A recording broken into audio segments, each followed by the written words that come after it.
Tourism director tourism ഇൻഡസ്ട്രിയുമായി ബന്ധപ്പെട്ട് നിരന്തരം യോഗം നടത്താറുണ്ട്. അത് ഏത് ഗവൺമെൻറ് ഭരിക്കുമ്പോഴും നടത്താറുണ്ട്. ഒരു മാസം 40-ലധികം യോഗം നടക്കാറുണ്ട്. ഇതൊക്കെ മന്ത്രി നിർദ്ദേശിച്ചിട്ടോ മന്ത്രി അറിഞ്ഞിട്ടോ അല്ല. ടൂറിസം ഡയറക്ടർ മാസം 40 മീറ്റിംഗ് വിളിക്കും. ആ 40 മീറ്റിംഗ് ഏതൊക്കെ വിഷയത്തിലാണ് എന്നറിയില്ല.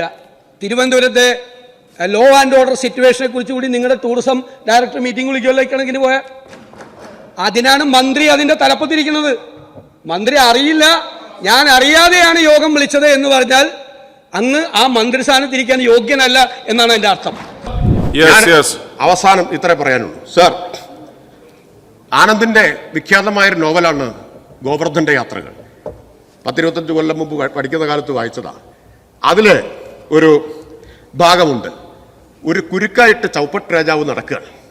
ആ കുരുക്കിന് പറ്റിയ പാകമുള്ള കഴുത്തന്വേഷിച്ച് നടക്കുന്നത്. കേരളത്തിലെ പ്രതിപക്ഷം ആനന്ദിന്റെ നോവലിലെ ചൗപ്പട്ട് രാജാവിനെ പോലെ ഒരു കുരുക്കുമായിട്ട് നടക്കുകയാണ്. എനിക്കതാ നിങ്ങളോട് പറയാനുള്ളത്.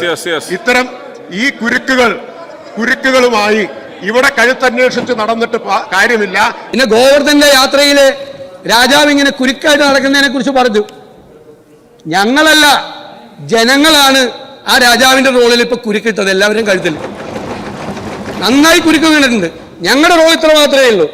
ഈ രാജാവ് നഗ്നനായി നടക്കുമ്പോൾ ഞങ്ങൾ കൊച്ചുകുട്ടിയുടെ നിഷ്കളങ്കതയോടുകൂടി ഈ രാജാവ് നഗ്നനാണെന്ന് ഉറക്കെ വിളിച്ചു പറയും. അതാണ് അന്ന് പറഞ്ഞ രാജാവും ഞങ്ങളുടെ രാജാവും തമ്മിലുള്ള വ്യത്യാസം. അത് നിങ്ങൾ അറിയണം.